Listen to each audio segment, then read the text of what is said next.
Hi, welcome to the fifth and final episode of the first season of Very Interesting with me, Chris Mejia.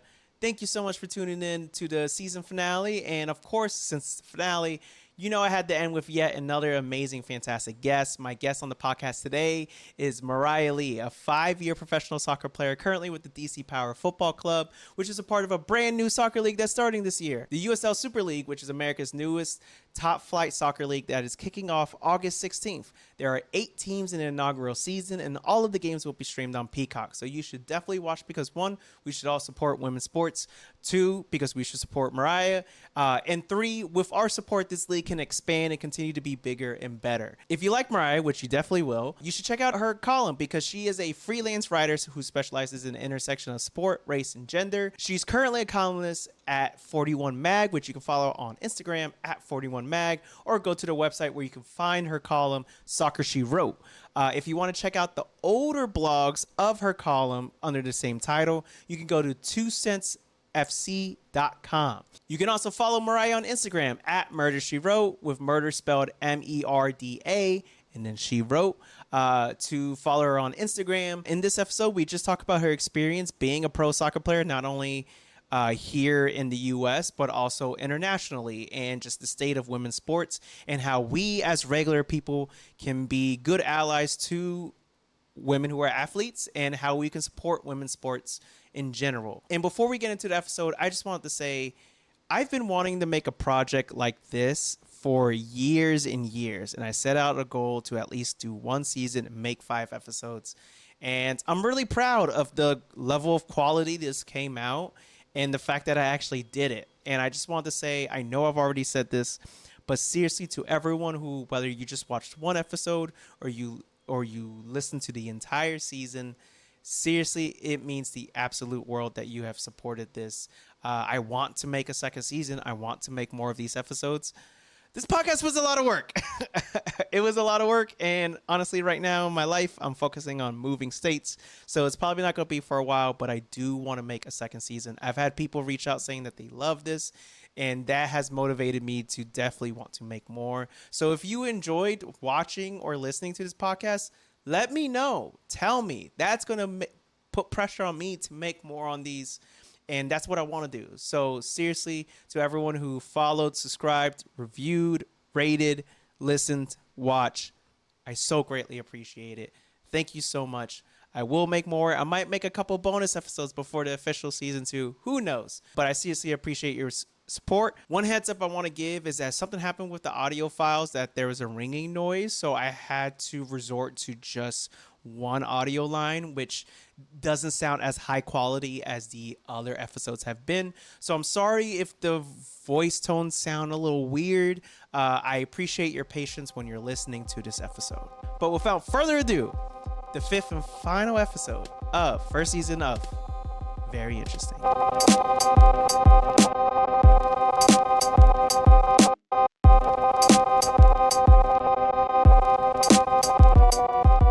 Hey everybody, welcome to another episode of Very Interesting with your boy Chris Mejia. And this is the final episode of our season. Thank you very much for listening to all of the episodes that we've had.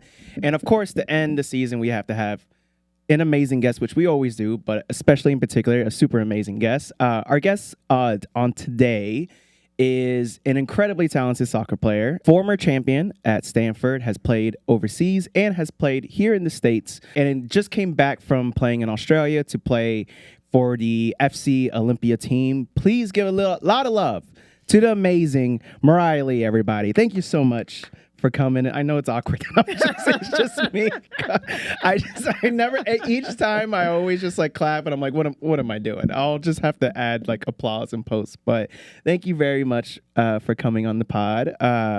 So right off the bat, as established, you are a professional soccer player. You've played internationally. You've played locally. You just came back from playing. It was 1 season, correct? A season for a team in Australia. First off, how does it feel being back in the States? Because I know you've had a lot of time playing internationally. So, like, does it ever feel like this sense of like, oh, it's good to be back home? Or do you have this feeling of like, it's nice to be back home, but I want to be back out internationally again? Yeah. Well, one, I want to say thanks for having me on the pod. Oh, of course. I'm excited to do this. Of course. And yes, it's always good to come home. Mm-hmm. There's something that's really special about being in the Pacific Northwest, Mm-hmm. in Washington State, where I grew up. I love it here, especially in the summers. Like, Mm-hmm. Yeah, you came at the right time. yeah, the summers here are the best, and I enjoy seeing my family, so it's always good. Okay. Actually, so when doing research, doing my homework on you and stuff, you've played on a number of international teams. So you played in Scotland, you played in Spain, you played Denmark, in Denmark, Switzerland, Yep. just recently in Australia. What is it? I mean, like one thing that's always fascinating to me about that is that like when you're a player here in the States, like you might end up playing in a city that you may not like or whatever, or a city that has a completely different culture than you. How do you maintain a level of like, I'm putting in my all with soccer while being in a place that might be so radically culturally different from what you're used to? Well, I always give it my all with soccer. Mm-hmm.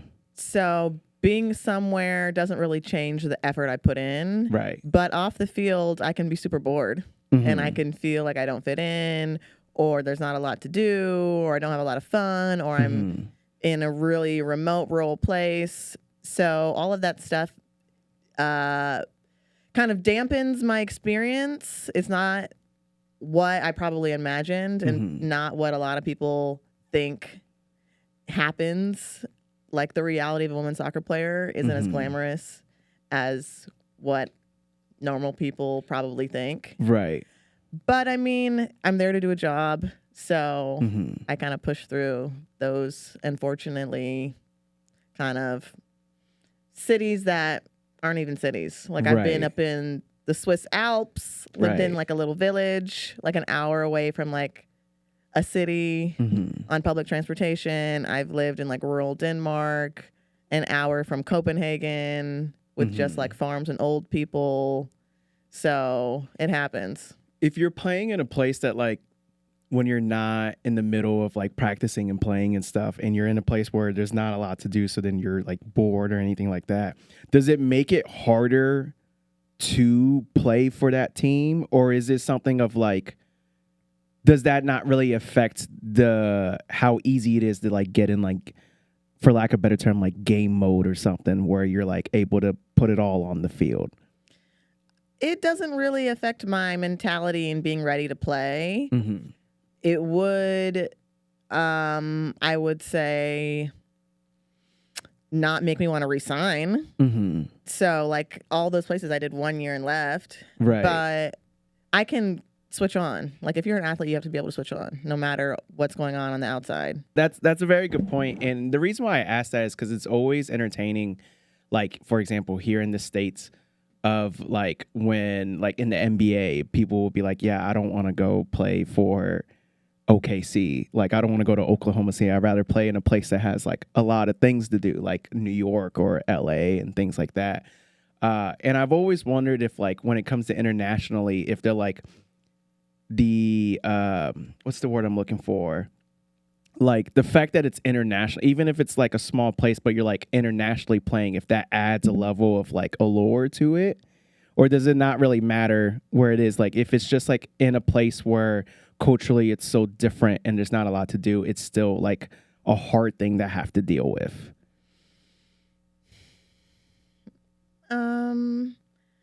I would say there's probably a little allure like the first couple months and then it wears off. Okay. So you get there and you're like, ooh, it's a new place.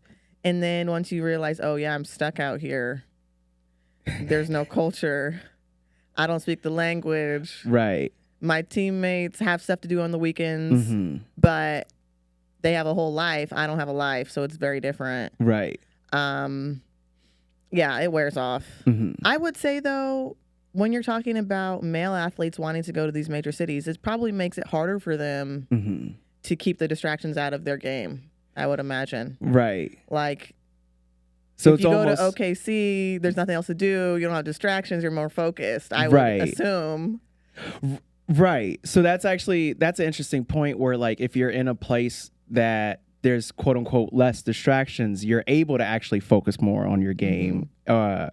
And actually, I actually never thought of it like that, because it's like yeah, you can't like look at, for example, James Harden, who's like known for like clubbing and stuff.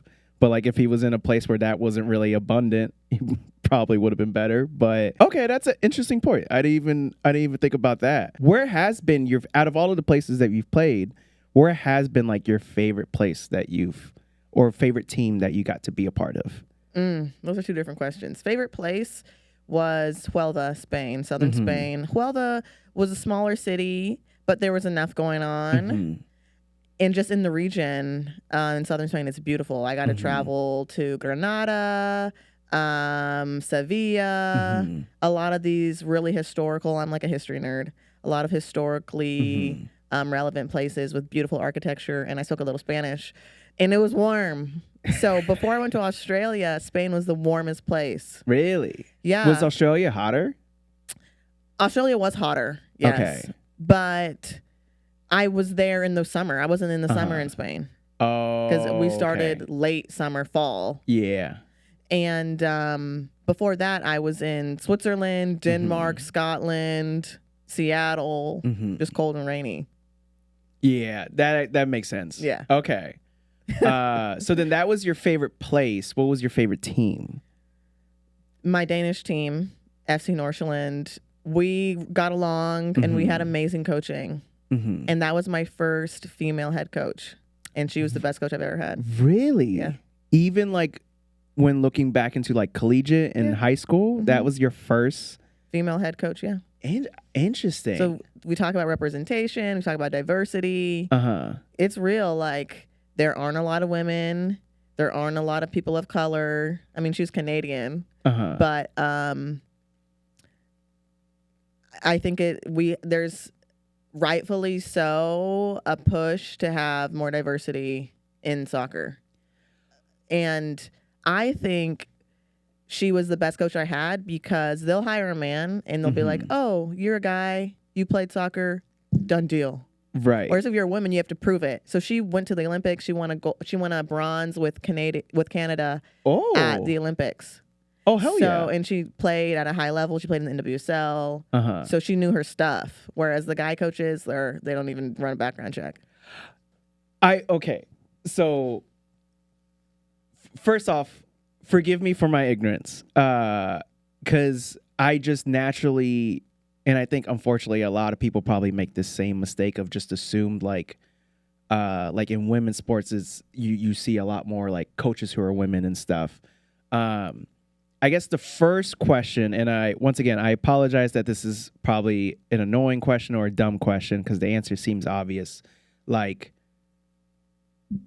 is it like when coaching for women's soccer versus men's soccer, and a lot of these coaches are men, is there like a huge difference that they're neglecting that is holding them back from being able to coach players who are women better? From a male coach's standpoint?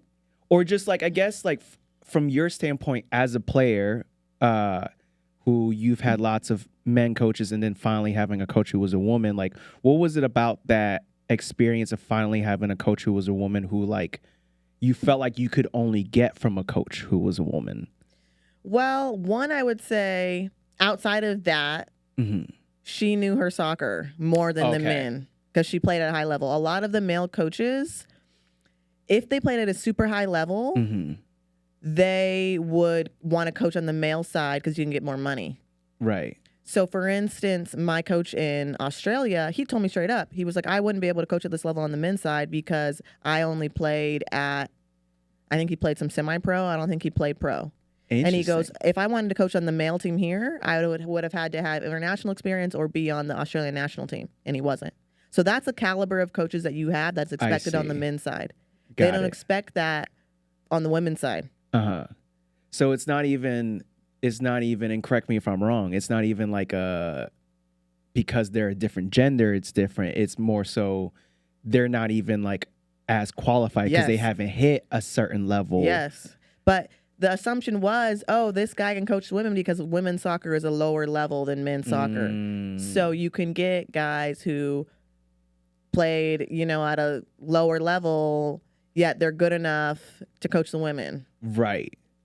Even though they aren't because they played at such a lower level. And I mean, back in the day, there weren't enough women in the pool. I understand that. But now there are. Now there are Yeah. more women, So yeah. So then what, once again, I know the answer to this question is probably obvious, but for those who are not educated in the realm of soccer, what is, aside from the obvious layer of sexism, what is a layer that is preventing women who are wanting to coach more or who are seeking out those positions but they're not able to get it?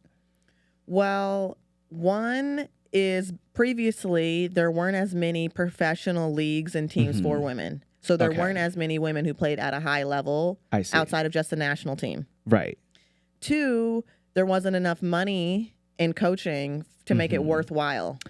I see. And then three, I would say a lot of coaching you get from your network, a lot of opportunities.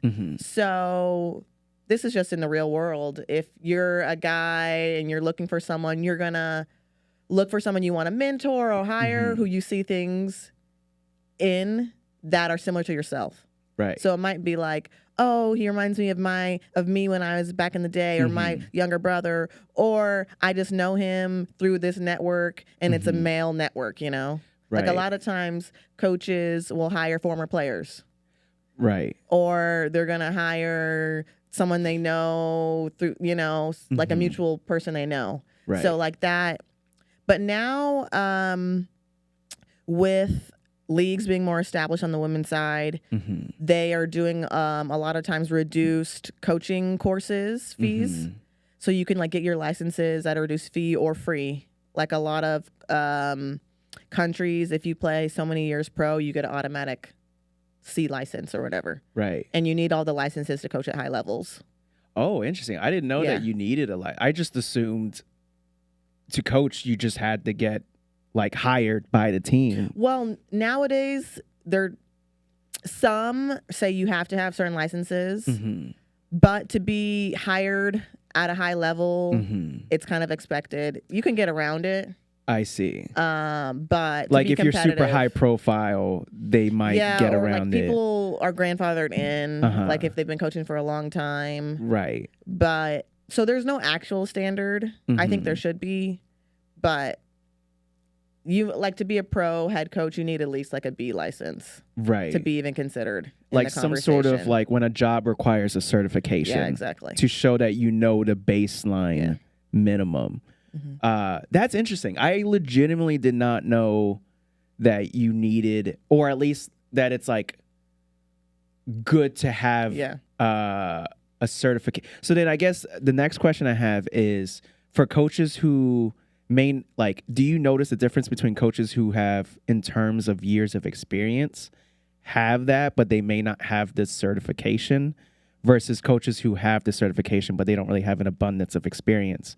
Have you noticed the difference in like the quality, or it doesn't matter experience or certification? It just matters about their ability to coach. Experience coaching doesn't matter. You can have 20 years of coaching and still be a bad coach. That does not matter. Very true. Yeah. The certifications, I've noticed people who have like A licenses, they are very organized in how they run their trainings, because they teach you how to run your trainings, and it shows. Right. So I haven't had a bad coach who's had the A license. I see.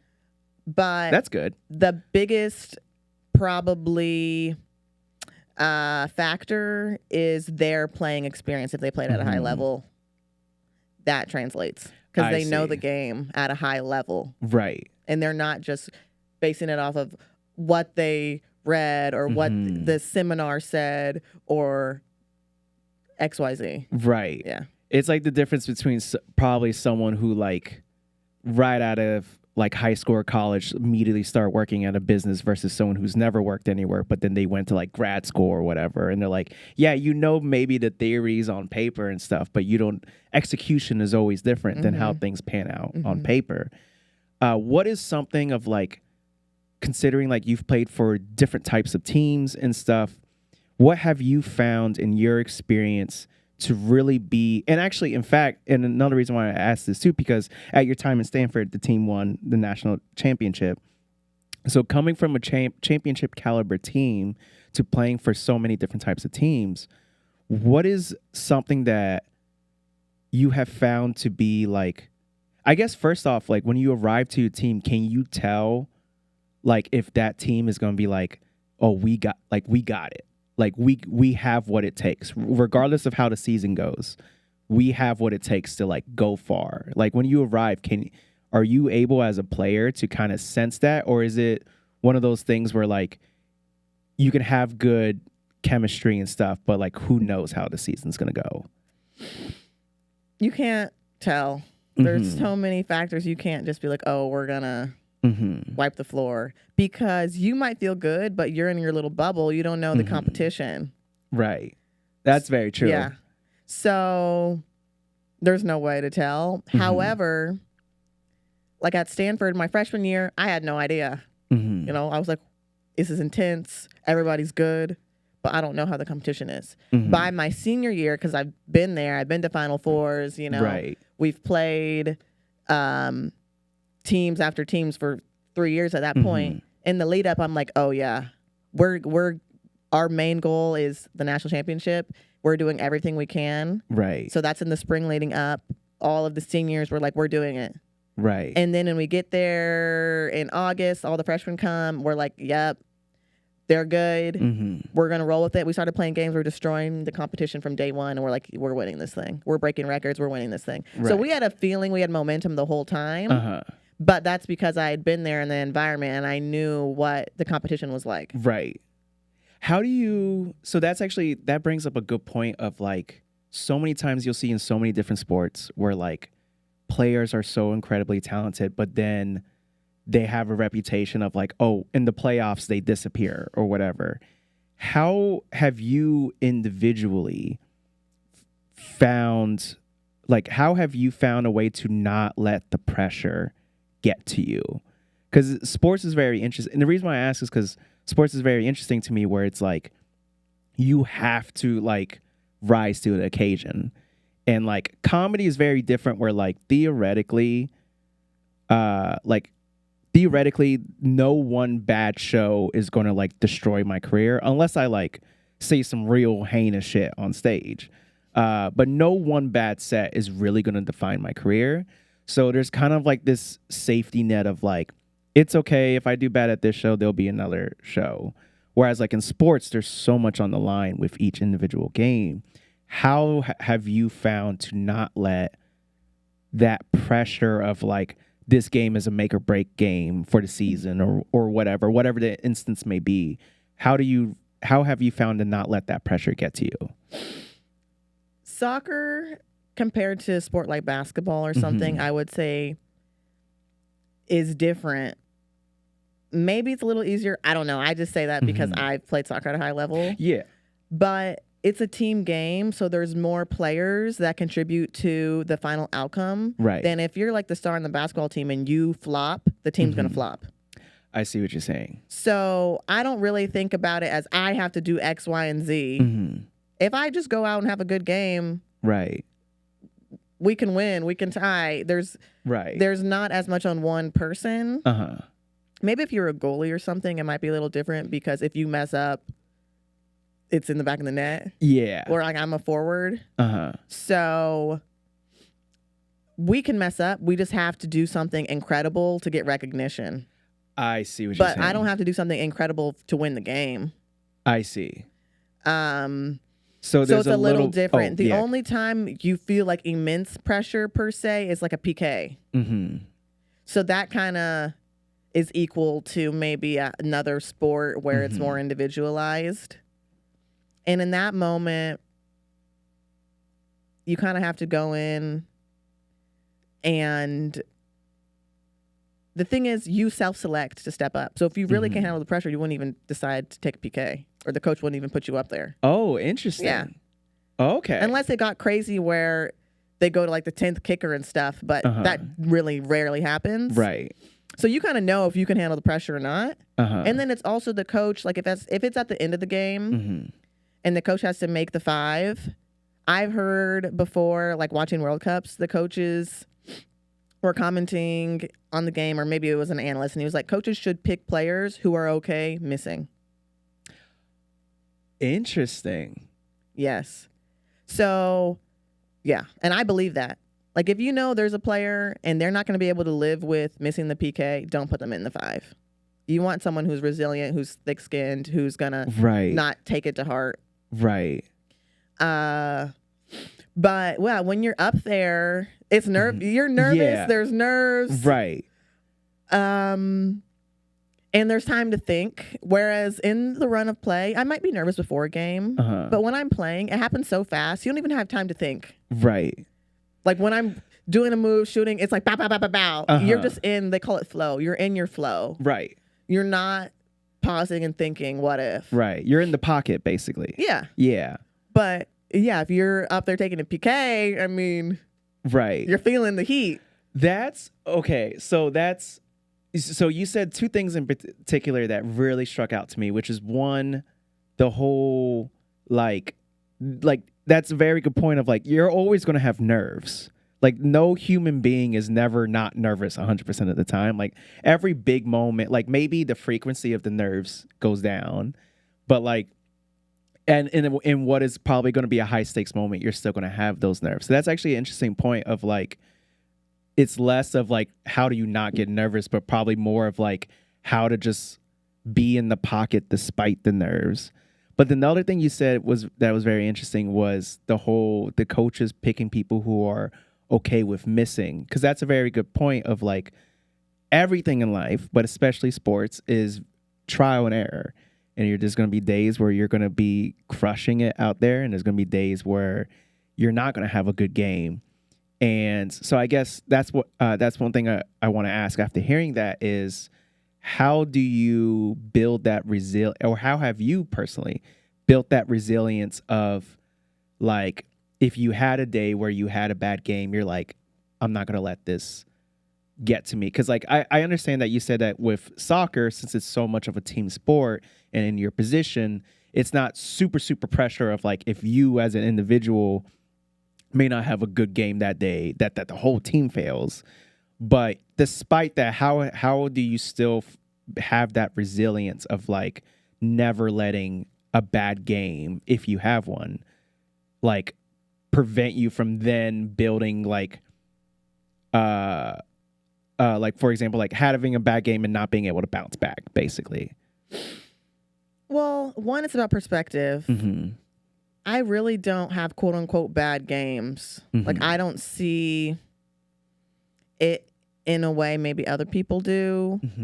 For instance, there's so much you can control and there's a whole lot you can't control. Right. I can always control my effort. I can always control, my mindset.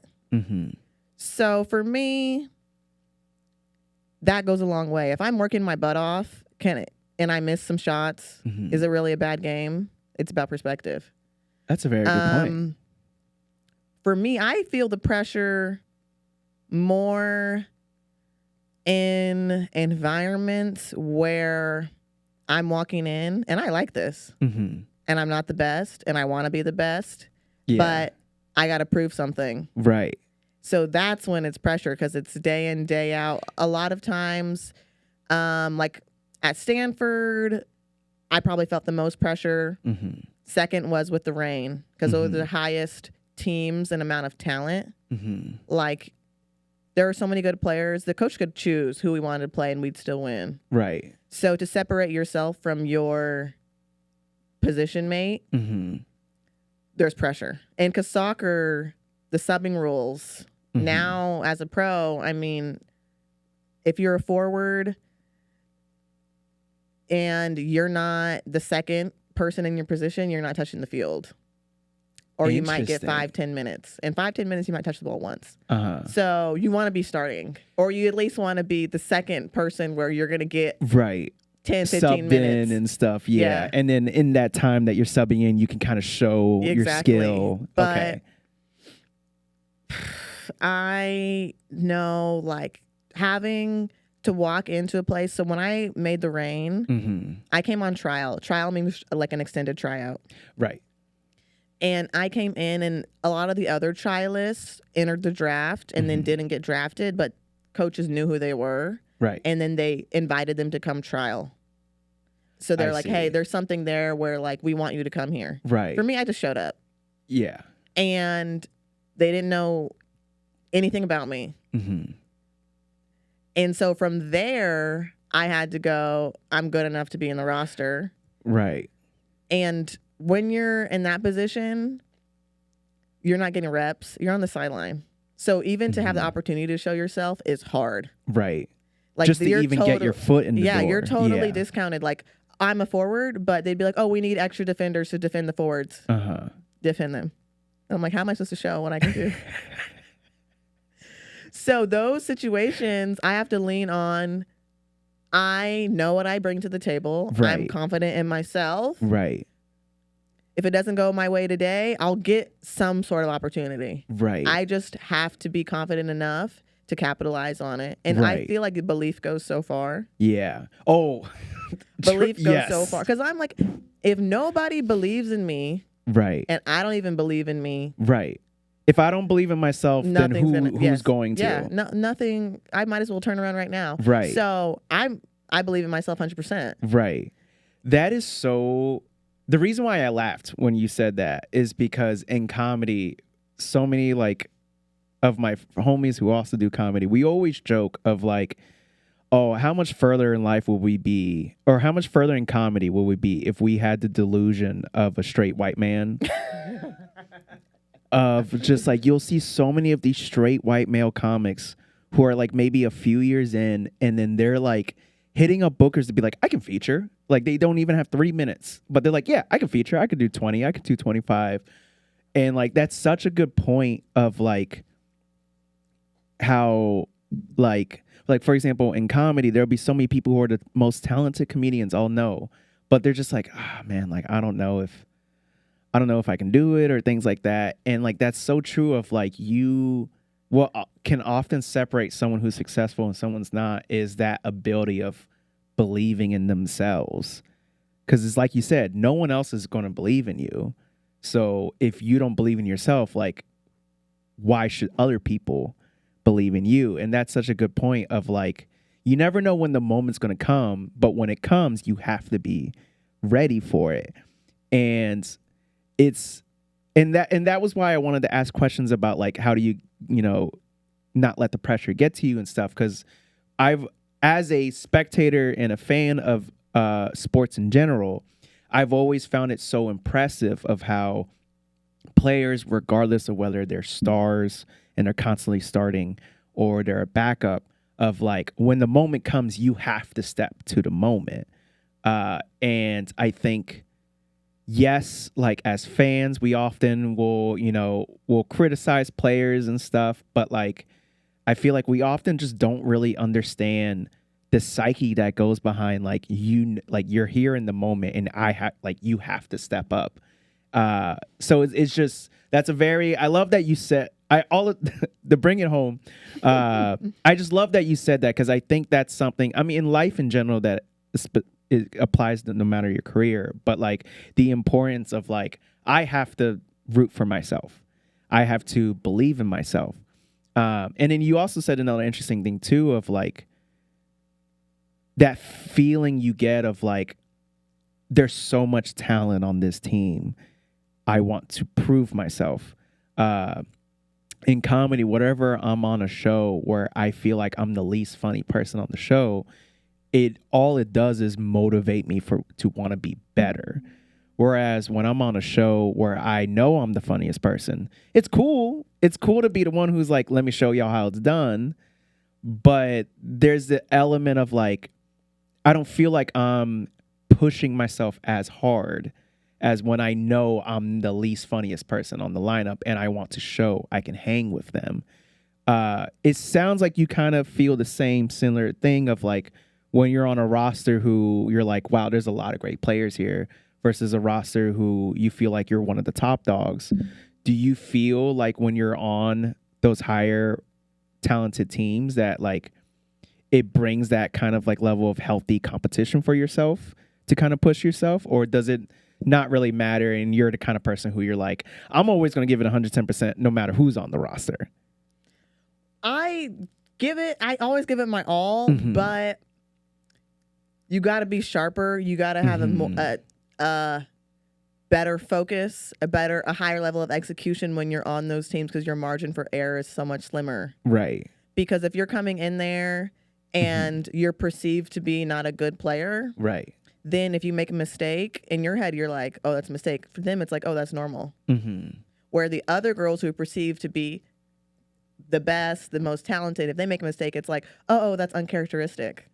Then they do one thing good, they're like, yeah, that's her. Right. So your margin for error is so slim that there's pressure because I'm like, I can't mess up. Right. But then you can't let the fear of messing up inhibit you from being creative and trying things. Right. Just like how you were saying with how the coaches will pick people who are okay with missing. Like you have to allow yourself to be like, the mistake is not going to define me. Because then if I let it, there goes my chance. Yeah. But I've seen people, it's sad. I've seen a lot of people crumble.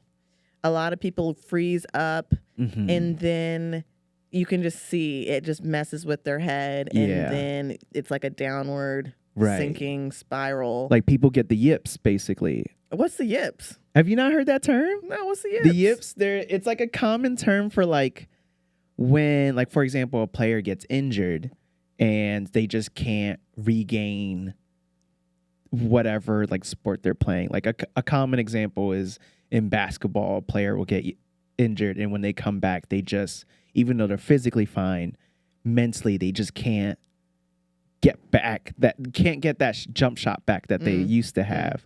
Interesting. I'm surprised you've never heard of the term. No, I've never heard of that. Oh, okay. Maybe it's not common in the soccer world, I guess. I don't know. It's not. Oh. But anyway, sorry. You were saying where like there's just players who don't recover from the mistake. Like, have you seen that often?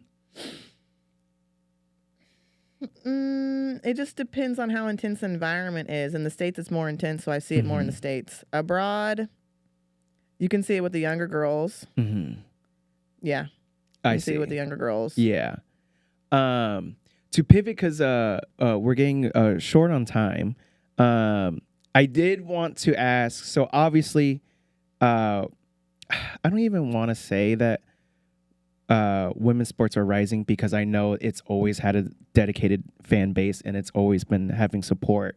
So I don't want to minimalize that by saying that. But there are across multiple sports, people, once again, people have always been advocating for more rights for women's players and more support. But I feel like it's starting to be more in the forefront where those voices are not being silenced as much. What is something as a athlete yourself who has played for who currently plays, what is something that you wish either fans knew about women's sports that it would be helpful for fans to know so we can be better allies and supporters for women athletes? And then as well, what is something as fans we can do to actually actively make a difference for women's sports in general? The second one is easy to answer. The first one, what would you know? What would you need to know? There's a lot. I guess the reason why I asked that is because, like, so for me, I very much like, I am trying my best to actively like follow more women's sports accounts, watch women's sports more, go to more games, things like that. Because to me, in my head, I'm thinking like, yes, there's systemic things that exist that is preventing women's sports from having more support and stuff. But as a fan, I'm like, I can complain about that, but at the end of the day, if I want to see change, I have to actively support women's sports. But I don't want, but I also don't, I know there's like sometimes where there's dudes who are like, oh, well, if you care about women's sports, how many games did you watch the year? And it's like, well, it's also not that simple because television networks aren't broadcasting women's sports as much, or when they do, they're not promoting it the way that they promote men's sports. Yeah. So that's why I ask of like, the answer seems simple of like, okay, just watch women's sports, Mark, go to the games. But like, I wanted to ask that question to see if there's like something about that maybe fans don't know about that would be nice for them to know of like, here's why it may not feel as simple as just going to the games, basically. Okay. I would say an actionable thing you can do outside of following accounts, buying tickets, buying merch, following players, going to games, would be talking to your guy friends as a guy. Interesting.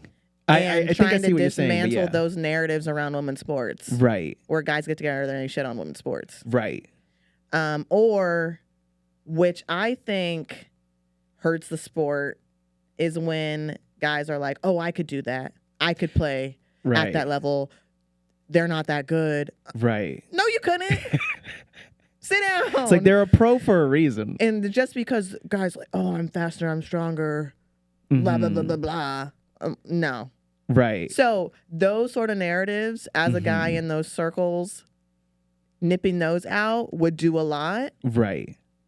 And I would say a thing that people don't think about is that investment that's in women's sports is not nearly the same as the investment that's in men's sports. Right. So if you think about these new leagues that are starting, the amount of risk investors are willing to put into a male team, a male league, is a lot higher than a women's league. Right. Like, for instance, when the MLS was first starting, it was expected to be in the red for like 15 years. Right. But they were willing to do it because, one, they're like, we need a Major League Soccer league in America. Right. And we know eventually it'll bring us a lot of money and it'll be around for so long that it's not as risky. Right. Whereas people see women's sports, oh, it's not a good investment. And now we're starting to see that actually it is a really good investment. Right. And it probably at some point will outpace the men. Right. And so that's another thing that we don't have visibility because we don't have the infrastructure, we don't have the TV contracts, we don't have the marketing that men's sports do. Right. So then that's why you're not seeing as big of ticket sales. But when you do have the investment, then you see this huge return. Right. You see the Caitlin Clarks, you see Angel Reese, you see how the World Cup exploded in Australia. Right. Because like, that's a perfect example of like with women's basketball right now of like, and that's why I try my best when talking about it to choose my language carefully, because of the fact of like, it's like, oh, well, there's a huge boom right now. It's like, no, people have always been supporting it. It's just when you finally give the TV resources to promote it, then it's not that there's never been a star before. There's been so many stars. It's just you're not putting the spotlight on them. And that's an interesting point of like with ticket sales of like, where people are like, oh, well, there's not people going to the games. It's like, well, people don't know about the games. Exactly. They don't know. They don't even know about the World Cup. Right.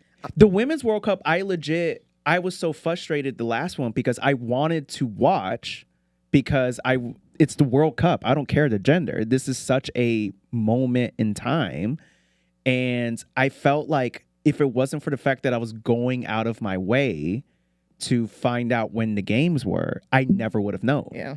But and the men's in the middle of the night, so that was tough. Right. But when it's the men's World Cup, you know what's going on. Everybody's talking about it. Women's World Cup, you don't get that. Right. Like, I'll always make a point of talking about it when I see someone. I'll just be like, oh, you watching the World Cup? No matter where I am in the world, and I always get a lot of people who are like, wait, that's going on? I'm like, this is the biggest sporting event right now. Or even like the WNBA season just started. Yeah. And once again, I only would have known that because I was actively seeking it out. Yeah. But even then, like I live right next to the arena, and even like when walking around, Like when there's a Kraken game, I would know. Mm-hmm. But like it was the season opener, and like walking around, you wouldn't have known. Yeah. And like obviously, just like you said, it's not that the city doesn't care. It's just they're not there's not the resources there to support them the way that the men's sports get supported. Yeah. So I know it's not the city doesn't care or anything like that, or there's not support. There's because once I got to the game, the fan base was like, you can tell like they go to the games. Yeah. It's not just like how, which I feel like in men's sports, there's so much more casual fans who are like, this is just a fun thing we're doing tonight. Whereas like the times I've gone to women's sports is very like, no, we are dedicated. Yeah. And we care about this team. And we know all of the players, we know the chants and all of that stuff. Which for me, excuse me, for me was really cool to see. But yeah, it's like that thing of like when I was walking around, like it was almost like sad of like, no, there should be more fanfare and people should notice more. So that's why I wanted to ask that question, because that's a very good what you said of like the way you talk about it with other people, and when you hear other people talk about it negatively, like shutting that down of like, no, doesn't matter if you're a man, you're never going to be as good as a pro player, period. I've even seen videos of like when like pro players who are women, no matter the sport, they'll play men who claim that, and then they obviously destroy them. So that's a very good point of how important that is, of how we talk about it. Like, yes, you can go to the games and stuff, but what really changes is seeing people attitudes, talk about it more. The culture around sports, the conversations around women's sports. That's why I loved the 3-point competition. Between Sabrina and Steph Curry? Yes. That was monumental. Second highest points that day. Yeah. She would have been second in the, like, first off, she lost, but it's like she didn't lose because she was a woman. She lost because it's Steph Curry. Yeah, but he is the best 3-point shooter in the NBA. Yeah, so that's like nothing against Sabrina. That's just like she beat all the other 3-point shooters who are the second, third, fourth, fifth. She tied for Damian Lillard, who won the 3-point contest. Yes. So even then, it's like if she competed against, she was already better than most of the All-Stars. And the only All-Star she lost to is a dude who's literally the best at that thing. And like, she doesn't shoot at the 3-point line with the men on a normal basis. Right. Because the women's 3-point line is shorter. Right. So she had to freaking level up to get there and and still did better than most of the men. Yes. I honestly, All-Star Weekend lately for me, I'm a big basketball fan. And All-Star Weekend like lately hasn't been as good, but that to me was my favorite event from the entire weekend, and I hope they do that more, not only to just help promote the WNBA, but just like that, like it was just cool to be watching and be like, we're watching history right now. Like this is the first time to my knowledge that has happened, and now that we're getting, we're not getting more stars. We've always had stars. But like now that the spotlight is being more on women's players, it'll just be cool to see more of that fleshed out. Yeah. So that's actually, I'm glad you brought that up, because that was, I forgot about that. And that was just such a cool thing to see. We're getting close to time, so we got to wrap up. But I want to say, first off, thank you again so much. No problem. Very insightful, and just very interesting to hear about your experiences. And just as a big sports fan myself, I'm always just curious about what it's like to actually be in it, and like what it's like to have to deal with everything that you go through. So thank you very much. If people liked the things you said and the way you said it, can they follow you online? And if so, where should they go? Well, you can follow my Instagram at Murder She Wrote. MERDASHEWROTE. Great Instagram name, by the way. Thank you. I also have a blog. Yes. When I'm in season, I write bi-weekly, monthly basis. Soccer She Wrote. Yeah, Soccer She Wrote. Yes. And that's in my Instagram, and all the archives are there too, so you can catch up. And I've written a lot of pieces on the intersection of sports, race, gender, for Anscape, which is formerly Undefeated from ESPN, written through them with Just Women Sports. That's a great network digital platform to follow that gives you everything on women's sports. There's a lot of outlets that if you want to dial in, if you want to know what's going on, you can follow. They'll keep you up to date. That's a big one. Together is another big one. The Gist. There are a lot of Instagram pages that give you all the deets. Okay, that's a very good point of like, I feel like oftentimes for sports stories and media, most fans, we only go to like the ESPNs and stuff like that. So I guess would what you just listed be the best for if we want to hear the stories from the players themselves? Well, or at least it's not like a what's the one where you write your own stories? You know what I'm talking about? It's escaping my head. Oh, like the term? No, it's like the like a website? Platform. It's a platform. Medium? It'll come to me. No. It'll come to me. We'll follow. I'll add it in post. I don't know why I'm not. Whatever. Anyway, those are good because they have Instagram accounts that just give you in your feed in real time sports, stories, highlights, stuff like that. And a lot of times they'll have a listserv that you can subscribe to where then you get the in-depth report on what's happening across different sports. Right. So that's really cool because it's all women. And you can like sync it to your calendar sometimes with schedules. Right. And then you get exposure to other sports that you may not know about as much, which is cool. Right. And yeah, I would say another stat, if we talk about the amount of media attention that women's sports gets, or I would say probably just like TV is like the same as it's been since like the 1980s. Interesting. It's like it hasn't moved. It's been like 1 to 5%. That's for women's sports? For women's sports, for coverage. Interesting. Yes. But the digital engagement has like skyrocketed. Which is actually super impressive because I forget the exact stat, but obviously like support and viewership has gone up over the years. But then the fact that it's able to go up despite the fact that the coverage has remained the same speaks to how much of like people want this. And if you just supported it more and gave it more coverage, it'll blow up even more. So that's very... Because if you turn on Sports Center, top 10, there's never women on there. Right. And I feel like probably the only times you do is like during the big like World Cup or the NCAA tournament. Yeah. But it's like we're seeing random okay plays from baseball. What kills me? Little League will be on, and women's sports won't be on. And it's like, come on, like kids, you're gonna show kids over pro women players? Sorry, I shouldn't laugh at that, but it's sad how true that is. If we will see Little League or like stock car racing before we see women's sports on the top 10. Yeah, poker. Has that actually? Not on the top 10, but okay. You will be clicking through and it'll be poker on. Right, and you're like, where is the? Or even like, I wanted to watch the Storm's preseason game, and they weren't even televised. Yeah.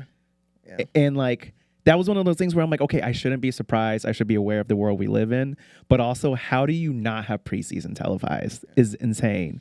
And then lastly, I could talk to you for hours, but unfortunately, I know you have a game later today. So I want to make sure that you're able to get back, do all your prep. But before this is a segment that we do for every guest as they leave. I don't really have a name for it. I guess just I'm gonna leave you with this is the name. But basically, it's where you say, hi, my name is, and then you say your name, and you say, and I'm gonna leave you with this. And it's whatever you want to leave the audience with. So whether it's you want to recap something that we talked about, if it's a point that you really want to drive home, or if it's something that we didn't want to talk about that you want to just like leave a statement of like, hey, we didn't talk about this, but I want y'all to know this. It could be about anything. It could be serious. It could be funny. It could be silly, whatever. It's basically your space to kind of like leave off on a final note. So basically, you just say, "Hi, my name is Mariah, and I'm gonna leave you with this." You can say it into the camera, you can say it to me, whatever you would like. But this is your moment. So whenever you're ready. Ooh, the pressure's on. Yeah, I keep forgetting to tell guests about this beforehand so they can think about it. But it's whatever you want, and don't feel people have. It's never like people have ranged from either saying a profound thing to some. I had one guest literally just say, "Follow me on Instagram." So it's literally it's no pressure whatsoever. So whenever you are ready. I say, "Hi, my name is Mariah." Yes. And that's it. Hi, my name is Mariah, and I'm gonna leave you with this. Okay. And then do your thing. Okay. Hi, my name is Mariah, and I'm gonna leave you with this. Follow more women's sports, and this will be in June and July. Yeah. Check out the new soccer league. The USL Super League is a professional league in America that's starting this August. Yes. And go watch. Is the proper name FC Olympia, or is there a more proper name? No, that's FC Olympia, but it'll be done by then. So. Oh, okay. Yeah. Well, actually, travel back in time. It might not be. It could Okay. be. It could be still on. If you're local, FC Olympia. In fact, just if you're local, look up your local teams that aren't the pro teams. Or sorry. They're all pro teams. I guess what's the proper term for? Well, this is semi-pro. Semi-pro. FC Olympia is Okay. semi-pro. Look up your semi-pro teams, support them, support local sports, support major sports, but most importantly, support women's sports. Thank y'all so much for listening to another episode of Very Interesting, and thank you very much for your support. I hope you've enjoyed the episodes that we put out, and if you enjoyed, please message me. It will be nice to know that people like them, and it'll give me it'll incentivize me to make more of these. Mariah, thank you so much once again for coming on. Please follow Mariah. Please support whatever team she plays on. She's an amazing soccer player, and all women's sports deserves our support. Thank y'all very much for listening. Catch you next time.